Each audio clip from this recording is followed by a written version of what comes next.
Assalamualaikum warahmatullahi wabarakatuh.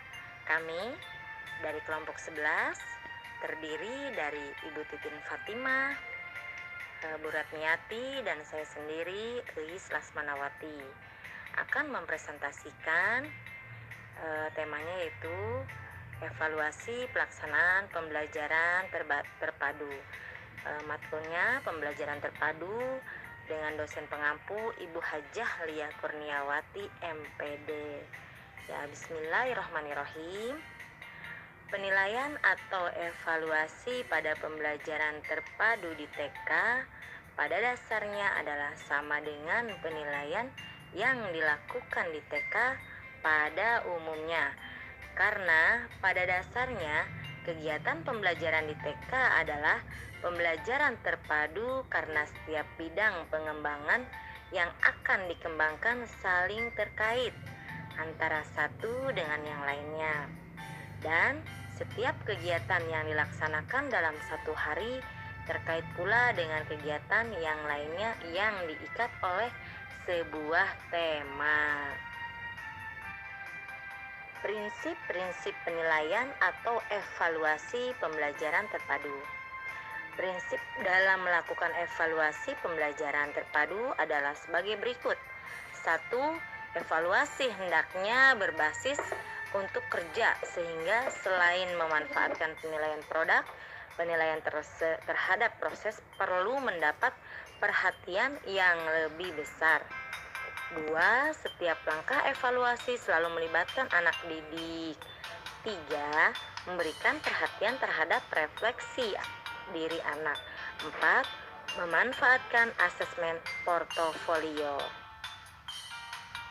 Umpan balik feedback hendaknya dimanfaatkan sebesar-besarnya untuk mengembangkan anak yang bersifat individual dan sosial. Lalu, evaluasi pada pembelajaran terpadu perlu memberi perhatian yang lebih besar pada dampak pengiring Born effect, meliputi kemampuan kerja sama, tenggang rasa, saling tergantung. 7. Evaluasi pembelajaran terpadu hendaknya dilihat sebagai proses yang terus-menerus, bukan merupakan kegiatan di akhir program dan bersifat multidimensional. 8. Evaluasi juga hendaknya menggambarkan keseluruhan aktivitas belajar komprehensif dan merupakan kesatuan informasi atau sistemis. Pengembangan evaluasi pada pembelajaran terpadu di Taman Kanak-kanak. 1. Penilaian perkembangan anak. 2. Penilaian kegiatan belajar mengajar. 3. Cara penilaian. Penilaian perkembangan anak. Penilaian atau evaluasi yang dilaksanakan di TK dilakukan secara menyeluruh dan merupakan satu kesatuan yang utuh. Penilaian yang dilakukan terhadap anak dapat dilakukan dengan menggunakan berbagai jenis dan alat penilaian secara bersamaan. Misalnya dengan pengamatan dan portofolio serta wawancara. Ya, selanjutnya untuk slide selanjutnya dipersilahkan kepada Ibu Titin Fatimah. Terima kasih. Dan selanjutnya yaitu penilaian kegiatan mengajar. Penilaian kegiatan belajar mengajar dilakukan setiap hari pada setiap kegiatan yang dilaksanakan oleh guru sesuai dengan SKH yang telah disusun. Penilaian dapat dilakukan dengan menulis terlaksana ataupun tidak terlaksana. Pada kolom penilaian kegiatan belajar mengajar KBM, kemudian guru dapat mengemukakan atau menuliskan alasan, kesulitan, ataupun hambatan dalam pelaksanaan kegiatan tersebut. Dan selanjutnya, cara penilaian. Cara memberikan atau sebuah catatan penilaian terdapat aspek perkembangan anak dapat dilakukan guru dalam membuat simbol-simbol atau lambang-lambang yang mudah dipahami oleh guru itu sendiri, misalnya sebagai berikut ini.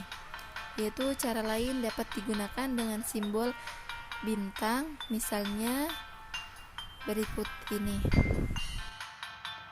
A. Simbol bintang 3 berarti anak dapat melakukan atau mengerjakan sendiri. Hasilnya baik, rapi, dan waktu menyelesaikannya relatif cepat. B. Simbol bintang 2 berarti anak dapat melakukan namun dengan sedikit bantuan, atau anak dapat melakukan sendiri sampai selesai. Hanya hasilnya masih belum rapi atau belum sempurna. C. Simbol bintang 1 berarti anak belum bisa melakukan atau menyelesaikan sendiri, atau masih memerlukan bantuan secara penuh, atau anak tidak bisa melakukannya sendiri, atau tidak menghasilkan suatu karya yang bisa dinilai. Penilaian KBM dilakukan pada saat kegiatan berlangsung. Namun, penulisan atau pengisian dalam SKH dapat dilakukan guru setelah kegiatan belajar mengajar berlangsung. Sebaiknya, guru langsung mengisi beberapa saat setelah kegiatan belajar selesai, dan tidak menunggu sampai beberapa waktu atau keesokan harinya, karena daya ingat seseorang terbatas dan dikhawatirkan guru tersebut lupa dengan apa yang akan dituliskannya, atau ada bagian tertentu yang terlewatkan untuk ditulis atau dicatat, padahal bagian tersebut merupakan bagian yang sangat penting. 3. Cara penilaian. Cara penilaian pada pembelajaran terpadu adalah sebagai berikut. A. Portofolio. Penilaian yang dilakukan dengan portofolio antara lain: 1. Puisi, karangan, tulisan. 2. Peta atau dena. 3. Desain. 4. Laporan observasi. 5. Laporan eksperimen. 6. Sinopsis. 7. Naskah pidato. 8. Teks doa. 9. Rumus. 10. Kartu ucapan. 11. Surat. 12. Teks lagu. 13. Resep masakan. D. Tingkah laku. Penilaian tingkah laku antara lain dengan 1. Skala sikap. 2. Catatan anekdot. 3. Penilaian diri. 4. Sosiogram. 5. Kuesioner. 6. Buku harian. 7. Ungkapan perasaan dan perilaku. 8. Pengamatan. C. Unjuk kerja. Penilaian unjuk kerja antara lain dengan 1. Permainan atau bermain peran. 2. Drama. 3. Demonstrasi. 4. Olahraga atau senam. 5. Permainan musik atau bermain musik. 6. Bernyanyi. 7. Pantomim. 8. Berdoa dan memelihara tanaman atau ternak. 9. Deklamasi dan membaca puisi. 10. Diskusi. 11. Wawancara. D. Produk. Penilaian produk antara lain dengan 1. Patung. 2. Kerajinan tangan. 3.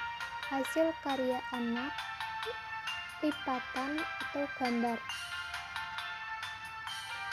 Di sini ada contoh penilaian dalam pembelajaran terpadu. Teman-teman bisa membaca dan mengamati sendiri ya contohnya. Sekian dan terima kasih presentasi dari kelompok 11. Wassalamualaikum warahmatullahi wabarakatuh.